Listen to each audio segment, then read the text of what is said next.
जय श्री कृष्ण दोस्तों, स्वागत है आपका आज के तेज एस्ट्रोलॉजी में। कृष्ण इज हैप्पीनेस, कृष्ण ही खुशी है, जैसे मैं हमेशा कहता हूँ। दोस्तों, हम लोग आज बात करेंगे सूर्य और बुध के योग की, जो बुध आदित्य योग कहा जाता है। देखेंगे ये इतना इम्पोर्टेंट क्यों है और कैसे ये हमारे जीवन में फ़र्क डालता है, जिनकी भी पत्रिकाओं में होता है। और कुछ नए एस्पेक्ट और नए एंगल से भी इसको देखने की कोशिश करेंगे। तो दोस्तों, वीडियो स्टार्ट करने से पहले चैनल को सब्सक्राइब अवश्य कर दीजिए, लाइक करिए, कमेंट करिए, सपोर्ट करते रहिए जैसे आप लोग कर रहे हैं। उसके लिए अति आभार है आप लोगों का। नोटिफिकेशन बेल अवश्य पुश कर दीजिएगा ताकि मेरे द्वारा पोस्ट किए गए वीडियोस आपको टाइम टू टाइम मिलते रहें। डबल रिक्वेस्ट है, किसी को भी कंसल्टेशंस लेनी हो, पर्सनल कंसल्टेशंस पेड होती हैं, फ्री नहीं होती हैं। वो आप अपनी फाइनेंसिस को लेके, अपनी पत्रिका में किसी भी पार्ट को लेके, मैरिज है, हेल्थ है, फाइनेंसिस है, प्रोफेशन है, किसी के लिए भी आप जो है मुझे कांटेक्ट कर सकते हैं। मेरे नंबर वीडियो में फ्लैश होते रहते हैं, वीडियो के डिस्क्रिप्शन बॉक्स में मेरे नंबर दिए रहते हैं। ईमेल के थ्रू आप मुझे संपर्क कर सकते हैं। जिनको ज्योतिष विद्या पढ़नी हो वो भी मुझे संपर्क कर सकते हैं। फीस के बारे में जानने के लिए, कोर्स की लेंथ के बारे में जानने के लिए, अवधि के बारे में, इन्हीं नंबरों पे और इन्हीं ईमेल पे आप मुझे संपर्क कर सकते हैं। तो दोस्तों, सूर्य और बुध का जो ये योग होता है, जिसको हम लोग बुध आदित्य योग कहते हैं, ये बहुत कॉमन है, सबकी पत्रिकाओं में मिलता है ज़्यादातर। और हम लोग इसकी इम्पोर्टेंस किस हद तक जानते हैं या इसको किस तरीके से लेते हैं, उसके बारे में हम लोग यहाँ पे डिस्कस करेंगे और जानेंगे कि इसकी इंटेंसिटी आखिर में, मतलब आखिर कितनी तेज़ होती है आपकी लाइफ में, ये क्या रोल प्ले करता है। तो देखिए, पहले मैं आपको ये एक बात बता दूं कि सूर्य और बुध जो होते हैं उनकी अपनी एक अलग आइडेंटिटी, जैसे सब प्लैनेट्स की होती है, इन लोगों की भी होती है। सूर्य अपने में एक इंडिपेंडेंट प्लैनेट है, लीडरशिप वाला उसका रोल है, अथॉरिटेटिव है एक तरीके का। आप ये कह सकते हैं कि उसको जीवन की हर ऊंचाइयां पसंद हैं, ऊंचाइयां देता है, आप यूं कह लीजिए। लेकिन उनमें एक चीज़ की मिसिंग होती है। अब क्योंकि उनको राजा का पद मिला है हमारे जीवन में, तो उनमें एक चीज़ मिसिंग होती है और वो ये होता है कि इतनी सारी क्वालिटीज़ के बावजूद भी, कि एक बड़प्पन, एक कंपैशनेट, एक आप ये समझ लीजिए कि अथॉरिटी, इंडिपेंडेंस, लीग से हट के चलने वाला जो होगा वो सूर्य देता है, एक उस तरीके की क्वालिटी। उसके बावजूद उनमें एक कमी होती है, या यूं कह लीजिए उनको ज़रूरत होती है अपने आप को एक्सप्रेस करने की, उनको ज़रूरत होती है अपने कम्युनिकेशन की, उनको ज़रूरत होती है अपने आप को अच्छी तरीके से एक्सप्लेन करने की। वो काम यहाँ पे बुध करते हैं। जब सूर्य और बुध की युक्ति किसी की भी पत्रिका में होती है, तब आप ये जान लीजिए कि कुछ एक बातों में से कि वो जहाँ तक अपने आप को सही तरीके से एक्सप्रेस कर पाएगा, चाहे वो किसी भी रोल में हो अपनी जीवन में, चाहे वो ऊंचे रोल पे काम करता हो, मिडिल में काम करता हो अपनी नौकरी में, कोई बड़ा बिजनेस करता हो, छोटा बिजनेस करता हो, तो आप ये कह सकते हैं कि सूर्य और बुध की जो ये युक्ति है, वो जातक को या जीवन में जातिका को जो है अपने आप को कम्युनिकेट करने की, ज़्यादा अच्छी तरीके से अपने आप को एक्सप्रेस करने की ज़्यादा बल प्रदान करता है। अपने अंदर की जो क्षमता है उसको बाहर रखने की या प्रदर्शित करने की सही तरीके से कला जानता है। कहाँ पे टैक्ट इस्तेमाल करना है, कहाँ पे डिप्लोमेसी इस्तेमाल करनी है, वो देखिए सूर्य और बुध की आपस में युक्ति जो है सिखाती है। अब आप देखिए, जो सिंह लगन की पत्रिका होती है उदाहरण के तौर पे, तो वहाँ पे जो बुध की राशियाँ होती हैं वो सेकंड हाउस में और 11th हाउस में पड़ती हैं। बहुत इम्पोर्टेंट हाउस है, दोनों ही आप समझ लीजिए धन से संबंधित हैं। अब सूर्य जैसा प्लैनेट सिंह लगन में वो ये जानता है कि पैसा अगर दुनिया में ग्रोथ चाहिए, कमाना है, तो सबसे ज़्यादा किसके ऊपर डिपेंड किया जा सकता है। काल पुरुष की कुंडली में भी जो एक तरीके से जो ग्रोथ के हाउसेस हैं, या यूं कह लीजिए जहां से हमारी विल पावर शुरू होती है जीवन में काम करने के लिए, इसके ऊपर मैंने ग्रोथ के ऊपर वीडियो भी बनाया था कि जीवन में ग्रोथ कैसे पाएं। तो देखिए वो बुध रिप्रेजेंट करता है। अब सिंह लगन में देखिए सेकंड हाउस हमारी फैमिली का है, हमारी स्पीच का है, हमारी कम्युनिकेशन का है, हमारे धन का है। और 11th हाउस भी देखिए वहाँ पे भी मिथुन राशि पड़ती है, बुध की ही राशि पड़ती है। तो सूर्य एक तरीके से डिपेंड होते हैं बुध पे इस चीज़ के लिए। ही इज़ वेरी कंफर्टेबल कि हाँ ठीक है, हमारे जो फाइनेंसेस हैं, हमारी जो कम्युनिकेशंस हैं, वो बुध के हाथ में सुरक्षित हैं, क्योंकि वो ये जानते हैं कब, कहाँ, कितना, कैसे बोलना है, क्या रिलेशनशिप्स बनाने हैं, किस तरीके से प्रॉब्लम से निपटना है, कैसे अपने आप को एक्सप्रेस करना है, बुध ये भली भांति कर सकता है। इसीलिए उनका साथ बुध आदित्य योग जो होता है, सूर्य जो है बुध के साथ आके एक तरीके से आप यूं कह लीजिए अपने आप को सही तरीके से शाइन करना बता पाता है, या यूं कह लीजिए अपना असली जो है रंग दिखा पाता है बहुत ज़्यादा। जिनकी पत्रिका में सूर्य बुध के साथ नहीं बैठा होता है, कई बार उनके पास एनर्जी होती है, ताकत होती है, अथॉरिटी होती है, लीडरशिप होती है, लेकिन उनमें टैक्ट, डिप्लोमेसी, किस तरीके से कब कहाँ व्यवहार करना है, उसमें चूक हो जाती है। इसीलिए सूर्य और बुध की युक्ति इस चीज़ को बैलेंस करती है, बहुत ज़्यादा ज़रूरी है।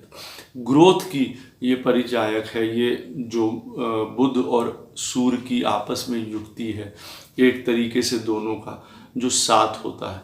अब आप देखिए जो बुध के लगन होते हैं, अब अगर आप बात करें मिथुन लगन की, तो मिथुन लगन पे आप देखिए सूर्य की जो राशि है वो 3rd हाउस में पड़ती है।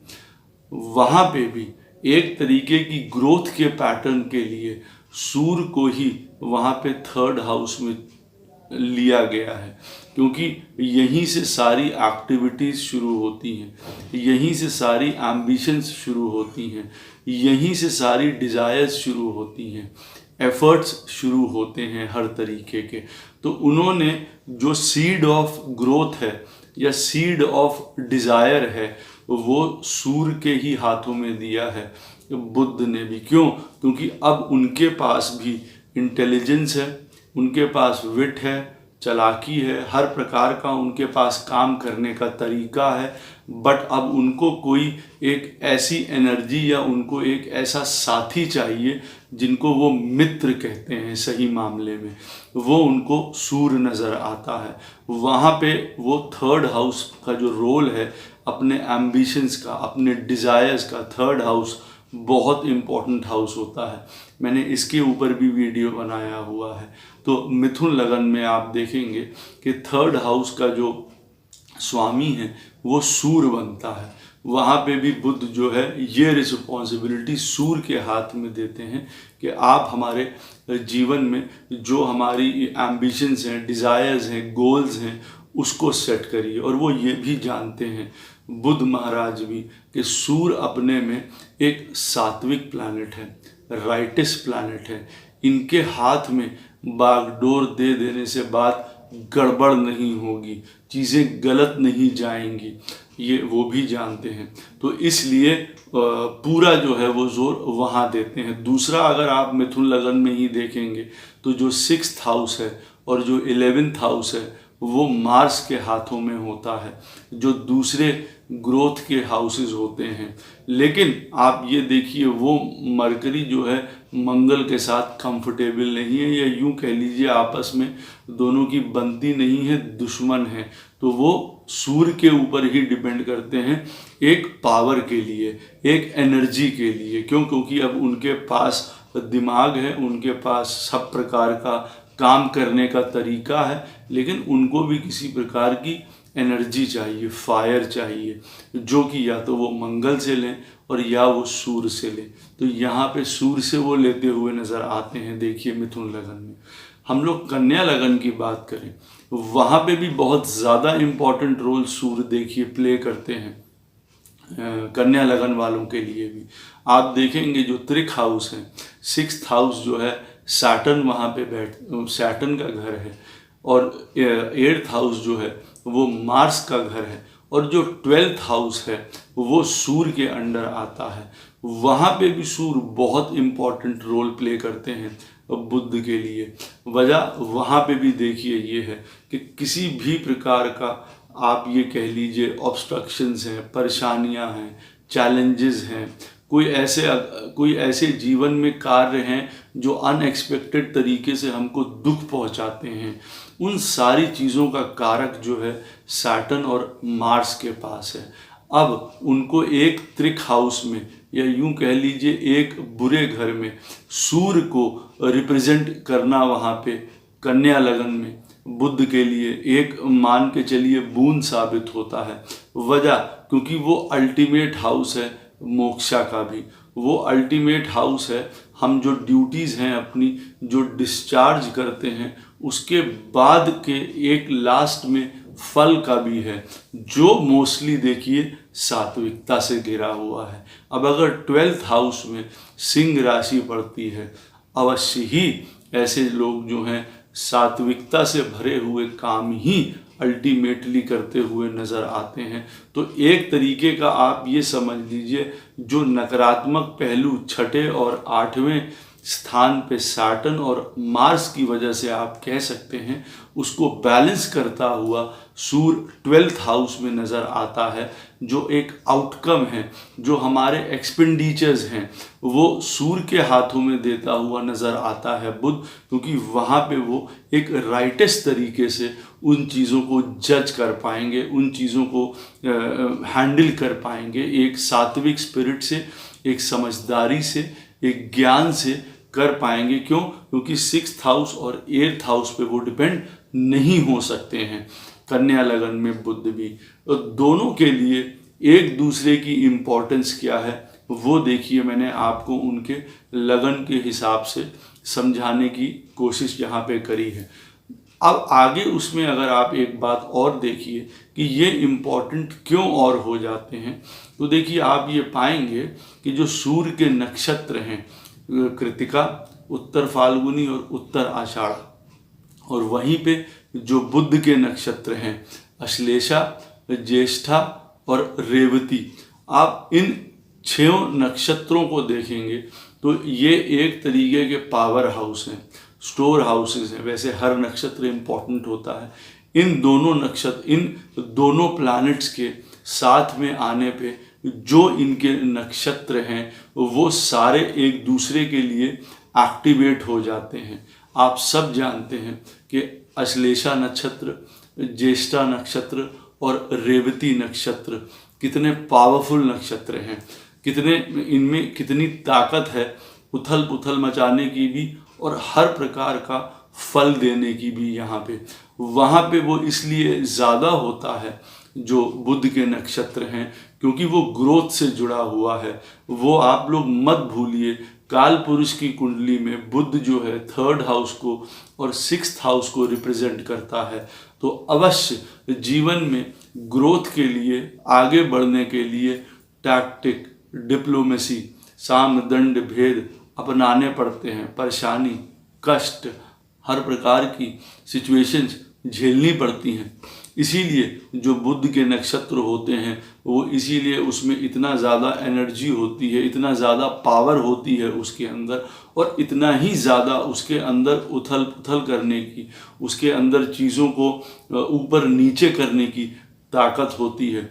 वहीं पे आप सूर्य के नक्षत्र देखेंगे, चाहे वो कृतिका हो, चाहे वो उत्तर फाल्गुनी हो और चाहे वो उत्तर आषाढ़ा नक्षत्र हो, ये बहुत पावरफुल नक्षत्र हैं, विजय दिलाने वाले नक्षत्र हैं। में हर प्रकार के लाइट एनर्जी से रिलेटेड हैं, राइटस नक्षत्र हैं हर प्रकार के। अब जब इन दोनों का कॉम्बिनेशन होता है साथ में सूर्य और बुध का, तो आप ये सोचिए इन दोनों के नक्षत्रों की एनर्जीज भी साथ में काम करने लग जाती हैं। एक तो राइटसनेस मिलती है उन लोगों को साथ में काम करने की, बुध की वो अनकंट्रोलेबल एनर्जी जिससे वो मैनिपुलेटिव होके कई प्रकार के गलत कामों की तरफ बढ़ सकता है, गलत काम करवा सकता है। सूर्य एक तरीके से उसके ऊपर अंकुश लगाते हैं, तो दूसरा उसको सही तरीके की सात्विक लाइट की तरफ लेके जाते हैं। इसलिए आप देखेंगे जिनकी पत्रिका में भी सूर्य और बुध की युक्ति होती है, जिस घर में भी युक्ति होती है, वो घर बहुत ग्रो होता है, उस घर के तरफ जो है बहुत इम्पोर्टेंस भी होती है। चाहे वो 4th हाउस कह लीजिए, 9th हाउस कह लीजिए, 8th हाउस कह लीजिए। 8th हाउस कह लीजिए तो हर प्रकार की आप सोच लीजिए रिसर्च है, हर प्रकार की प्रॉब्लम से निपटने की ताकत है। कई जगह माइंड हिल जाने के बाद भी माइंड को स्थिर रखने की ताकत है। ये सारी चीज़ें प्रदान करती है सूर्य और बुध की युक्ति। एक तरीके से अगर देख लिया जाए कि गज केसरी योग, एक तरीके से देख लिया जाए महापुरुष योग, एक तरीके से देख लिया जाए कई योग जो जीवन में बनते हैं पत्रिकाओं के हिसाब से। बुध आदित्य योग क्यों बहुत ज़्यादा इम्पॉर्टेंट है जबकि बहुत नॉर्मल है? देखिए हर एक तरीके के काम को, हर एक तरीके आपकी पत्रिका में चाहे रोचक योग ना बन रहा हो, चाहे महापुरुष कोई हंस योग ना बन रहा हो, शश योग ना बन रहा हो आपकी पत्रिका में, लेकिन अगर बुध आदित्य योग बन रहा होगा तो भी आप ये समझ के चलिए कि इन सारे योगों का मिश्रण इस चीज़ में होगा, इस बुध आदित्य योग में है। वो अलग बात होती है कि हम उसको किस तरीके से लेते हैं। वो देखिए पत्रिकाओं में, सबकी पत्रिका में जहाँ पे भी ये योग बन रहा होता है, वो किस प्रकार की उनको अपनी एनर्जी यूटिलाइज करने की कोशिश कर रहा है, बता रहा है। ये देखिए समझना परखना पड़ता है। उदाहरण के तौर पे आप देख लीजिए कि अब धनु लगन की पत्रिका है जहाँ पे दोनों 9th और 10th हाउस के लॉर्ड बनते हैं, सूर्य और बुध। अब ये दोनों जने साथ में बैठे हुए हैं, बहुत सुंदर बात है। एक तो ये नवम और दशम का मिल के साथ में राजयोग बनाएंगे, और सुंदर बात हो गई। अब आप ये सोचिए अब इनके नक्षत्र में भी कोई बैठा हुआ है। मान लीजिए अब मकर राशि में उत्तर आषाढ़ा नक्षत्र में बृहस्पति ही बैठा हुआ है धनु लगन वालों के लिए। अब आप सोचिए चाहे वो मकर राशि में बैठा हुआ है, अब क्या सूर्य और बुध की ये युक्ति ऐसे लगन वाले जिनकी पत्रिका में बृहस्पति मकर राशि में बैठे हुए हैं उत्तर आषाढ़ा नक्षत्र में, और सूर्य और बुध साथ में युक्ति कर रहे हैं, क्या किसी प्रकार के भी आप उस जुपिटर को वीक मान सकते हैं? बिल्कुल भी नहीं, क्योंकि उसके पीछे पावर होगी। फिर हर प्रकार की एक लीडरशिप की, एक अथॉरिटी की, एक पद की, एक पोजीशन की, एक इंटेलिजेंस की, एक नॉलेज की, हर प्रकार की एक इंटरप्रिटेशन की, आगे से आगे सोचने की, हर प्रकार से उसके पास पावर होगी। अब वो भी अपने आप में एजुकेशन में भी अच्छा कर सकते हैं, अपने आप को बिजनेस में भी अच्छा कर सकते हैं, फैमिली में भी यहाँ पे अपना रोल प्ले कर सकते हैं, क्योंकि धनु लगन वालों के लिए 2nd हाउस में बृहस्पति बैठेंगे जब, वो मानते हैं वहाँ पे डेबिलिएटेड होंगे। लेकिन मैं बता रहा हूँ कि इस युक्ति की वजह से, यहाँ पे सूर्य और बुध की युक्ति की वजह से कितने सुंदर परिणाम बृहस्पति को भी वहाँ पे प्राप्त होते हैं। इसके अंदर बहुत इमेंस पावर होती है, क्योंकि मैंने आपको ये बताया इनके जो आप नक्षत्र देखेंगे बुध के, वो ग्रोथ से रिलेटेड है। बुध खुद ग्रोथ से रिलेटेड है। कोई भी समय हो उसको आगे बढ़ना है, कोई तरीका निकालना है, कोई वे निकालना है परेशानी से निकलने के लिए, अपनी मुसीबत से निकलने के लिए, अपनी लाइफ को बेटर बनाने के लिए, जो कुछ हुआ है उसको भूल के आगे बढ़ जाने के लिए, तुरंत रिकवर करने के लिए बुध बहुत ज़्यादा ज़रूरी होता है। तुरंत रिकवर करके आप आगे बढ़ जाइए। हाँ, चीज़ें हुई, ओके, ठीक है, कुछ परेशानियां होती हैं, हम आगे बढ़ जाते हैं, लेकिन ये कब होता है? जब साथ में सूर्य और बुध की युक्ति साथ में होती है। क्यों? क्योंकि मैंने आपको बताया है बुध अकेले में भी कई बार जो है बहुत डिस्ट्रक्टिव हो सकता है। क्यों? क्योंकि फिर वो एक ही पैटर्न पे चलता है, अपने एम्बिशंस, अपनी ग्रोथ, और उसके लिए वो फिर कभी कभार सही गलत ये चीज़ें भी नहीं देखता है। तो सूर्य जो है वहाँ पे जब आता है, और सूर्य के नक्षत्र मैंने आपको बताए हैं, जो कृतिका है, उत्तर फाल्गुनी है या उत्तर आषाढ़ा नक्षत्र है, ये सारे एक तो जुड़े हुए हैं अथॉरिटी से, लीडरशिप से, इंडिपेंडेंस से, सात्विकता से, नाइसनेस से, राइटसनेस से, हर लोगों को साथ में लेके चलने से, एक प्रकार का एक परिवार के रूप में एकजुटता से लेके सबको साथ में, हर प्रकार का विक्ट्री दिलाने के लिए। अब ये सारे नक्षत्र देखिए सूर्य के ये शो करते हैं। सूर्य अपने में प्रधान है। अब वो बुध के साथ जब वो आ जाता है तो वो उसकी एनर्जी को कंट्रोल करता है कि वो कहीं डाइवर्ट ना हो जाए, और सूर्य को उसके बदले में जो बुध की टैक्टिक्स है वो प्राप्त होती हैं। अब सबकी पत्रिका में जहाँ जहाँ ये युक्ति बनती है वहाँ वहाँ उसका भरपूर फायदा लिया जा सकता है, इर्रिस्पेक्टिव ऑफ कि वो कौन सा लगन है। कर्क लगन की ही बात आप ले लीजिए, वहाँ पे बुध जो है 3rd हाउस का प्लैनेट होता है और 12th हाउस का प्लैनेट होता है। सूर्य वहाँ पे 2nd हाउस का प्लैनेट होता है। अब जब दोनों ये प्लैनेट साथ में आते हैं तो आप ये सोच सकते हैं कि एक परिवार, एक फैमिली, एक आपकी कम्युनिकेशन, एक आपका लोगों के साथ मिलना, एक आपकी ग्रोथ, एक आपका किसी, ये सोच लीजिए अपने लॉसेस को हमको कैसे बचाना है, किस तरीके से हम प्रोटेक्ट कर सकते हैं उन लोगों को, किस तरह हम खुद को, अपने आप को गलत चीज़ों की तरफ ले जाने से रोक सकते हैं। यहाँ पे भी जो कर्क लगन की पत्रिका है, जब सूर्य और बुध साथ में बैठे होते हैं तो बहुत सुंदर परिणाम यहाँ पे भी देखने को मिलते हैं कि एक तरीके का यहाँ पे भी धन कमाने की एक तरीके का टैक्ट, एक टैलेंट प्राप्त होता है, क्योंकि सूर्य यहाँ पे 2nd हाउस के प्लैनेट है।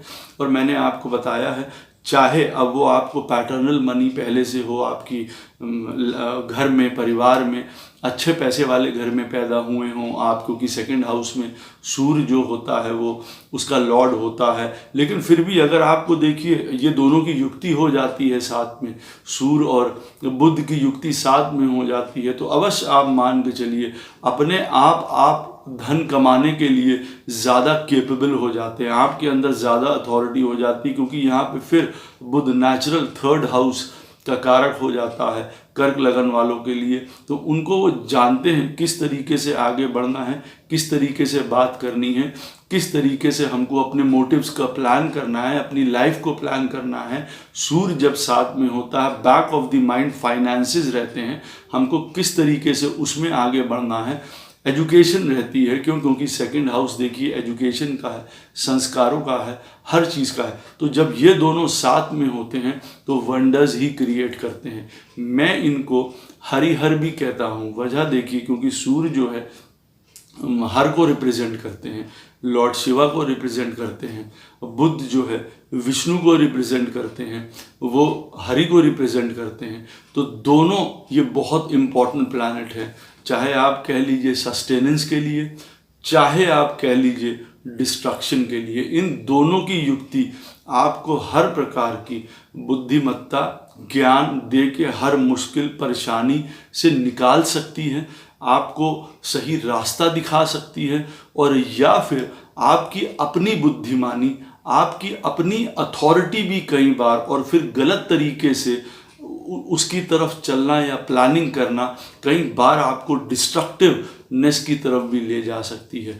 तो आप ये भी मान के चलिए कि सूर्य और बुध की युक्ति जिसकी पत्रिका में होगी, जो सोच पाएगा, जिसके पास अथॉरिटी होगी, वही कुछ गलत भी करने के लिए देखिए सोचेगा। यहाँ पे ये दोनों एलिमेंट्स भी बहुत ज़्यादा ज़रूरी हैं। जिसके पास अकेले में चाहे पावर हो और चाहे उसके पास सोचने समझने की शक्ति ना हो, वो किसी का बुरा क्या कर सकता है। या अगर सोचने समझने की शक्ति हो और पावर ना हो उसके पास, तो भी वो किसी का क्या बुरा कर लेगा। तो यहाँ पे बुरा करने की ताकत भी साथ में दोनों को आ जाती है। मैं इसीलिए इसको हरिहर योगा भी कहता हूँ। ये डिस्ट्रक्शन का पावर भी रखते हैं। आपको एक तरफ ये समझ लीजिए ज़्यादा ज्ञान बुद्धिमत्ता देके आप आउटस्मार्ट करते हैं लोगों को, लेकिन कई बार ये आपको गलत रास्तों की तरफ, गलत ज्ञान की तरफ भी ले जा सकती है। अगर पत्रिका में ये युक्ति सही तरीके से प्ले नहीं कर रही है या आप उसका सही तरीके से इस्तेमाल नहीं कर रहे हैं किसी की भी पत्रिका में, मान लीजिए उदाहरण के तौर पे अंत में ये कहूँगा 8वें स्थान पे अगर ये युक्ति बन रही है, अवश्य रिसर्च, स्कॉलर, एजुकेशन, गूढ़ता, ज्ञान हर तरफ ले जा सकती है। दूसरा, हर प्रकार का बुरे से बुरा फ्रॉड, बुरे से बुरा मैनिपुलेशन, बुरे से बुरा काम करने के लिए प्रेरित कर सकती है। कई प्रकार के राजदंड, कई प्रकार के फाइन, कई प्रकार के लॉसेस आपको वहाँ से प्राप्त हो सकते हैं। आप समझ सकते हैं बुध और सूर्य की क्या ताकत होती है। इन लोगों को बुध आदित्य योग पत्रिका में क्यों इम्पॉर्टेंट होता है। मोस्टली बहुत श्रूड लोग होते हैं, श्रूड इन द सेंस के क्लेवर होते हैं। इस युक्ति वाले लोग आप ये कह दीजिए कि जीवन में आगे बढ़ने के लिए बिल्कुल उपयुक्त होते हैं। कोई पत्रिका में योगा हो या ना हो, बुध आदित्य योग हो, इनको रास्ता मिल जाता है, अपने आप को चलाने का तरीका मिल जाता है। ये अपने आप को पिछड़ने नहीं देते हैं, गिरने नहीं देते हैं। जिस घर में होता है उस घर में ग्रो करते हैं, वहाँ से ताकत एक्सट्रैक्ट करने की कोशिश करते हैं। अवश्य खराब घरों में बन रहा हो तो उसकी नेगेटिव एनर्जी एक्सट्रैक्ट करने की कोशिश बिल्कुल भी मत करिए, नहीं तो वो आपको देखिए प्रॉब्लम दे सकती है किसी भी प्रकार की। तो ये ब्यूटीफुल एनर्जी है, ये ब्यूटीफुल युक्ति है किसी की भी पत्रिका में होना। बहुत बड़े बड़े योगों से आप ये समझ लीजिए मैच करती है ये एनर्जी। ये एक वो कॉस्मिक एनर्जी है जो एक क्रिएटिवनेस को ग्रोथ के साथ जोड़ती है। काल पुरुष की कुंडली में पंचम स्थान के स्वामी अगर सूर्य हैं, हमारे पास्ट के स्वामी भी अगर सूर्य हैं, जो आत्मा चली आ रही है हमारी, तो उस आत्मा की जो ग्रोथ है वो बुध हैं। तो आप ये समझ लीजिए ये दोनों जने जब साथ में मिलते हैं तो सही प्रकार का आपके अंदर की ग्रोथ होती है इस जीवन को लेके। तो जिनकी पत्रिका में भी ये बुध आदित्य योग बनता है वो आउटशाइन कर सकता है हर एक किसी चीज़ को अपने जीवन में, हर मुश्किल को आसान कर सकता है। जानने की ज़रूरत है कि वो कहाँ अपनी इस एनर्जी को यूटिलाइज कर सकते हैं, कैसे कर सकते हैं। जो जो ग्रह भी इनसे इन्फ्लुएंस हैं, जो भी सूर्य या बुध के नक्षत्रों में बैठे होंगे, वो भी इनकी एनर्जी को महसूस कर पाएंगे। वो आपको समझने की ज़रूरत है कि आप उसको ज़्यादा से ज़्यादा किस तरीके से इस्तेमाल कर सकते हैं। आशा करता हूँ ये आपको वीडियो अवश्य पसंद आएगा, इन्फॉर्मेटिव लगेगा। कोई भी प्रश्न हो अवश्य आप मुझसे पूछ सकते हैं। जय श्री कृष्ण।